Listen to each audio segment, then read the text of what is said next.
কলকাতায় যে কোনো রকম বাধা সমস্ত মিডিয়ার সামনে আমি ঘোষণা করেছিলাম সমস্যা তৈরি করা যাবে না, কেননা বেলডাঙ্গা, মুর্শিদাবাদের বেলডাঙ্গায় কোনো একটা জায়গায় আমি বাবরি মসজিদের এমনটাই কিন্তু নতুন ভাবে একটি শুনানিতে জানানো হয়েছে। তার ভিত্তি স্থাপন করব।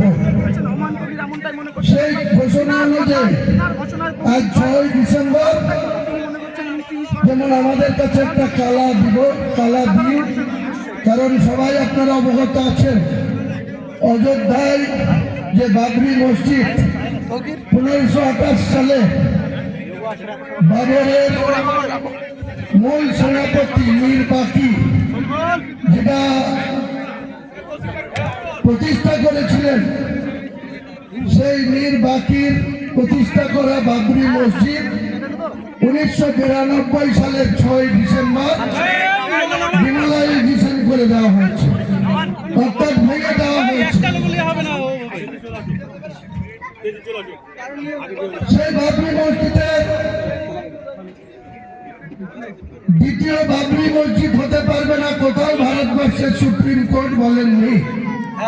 2019 সালের নভেম্বর মাসে অনারেবল সুপ্রিম কোর্ট থেকে যে জাজমেন্ট এসেছিল তাতে বলেছিল যে হিন্দু সমাজের মানুষের আবেগকে গুরুত্ব দিয়ে যেখানে বাবরি মসজিদ ছিল সেই জায়গাটা রামলীলা কমিটিকে দিয়ে দেওয়া হলো।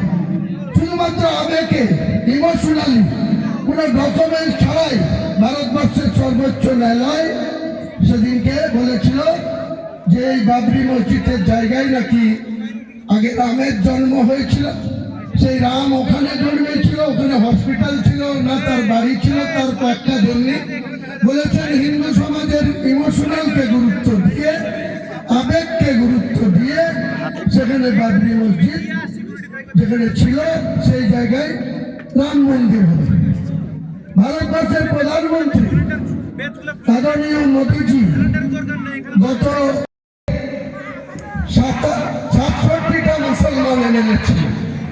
উনার 5 বছর ক্ষমতা পূর্ণ হওয়ার পর 2016-তে সেটা নেমে আসলো 57-তে, 2021-এ সেটা চক্রান্ত করে নামিয়ে আনলেন মাত্র 44 জন।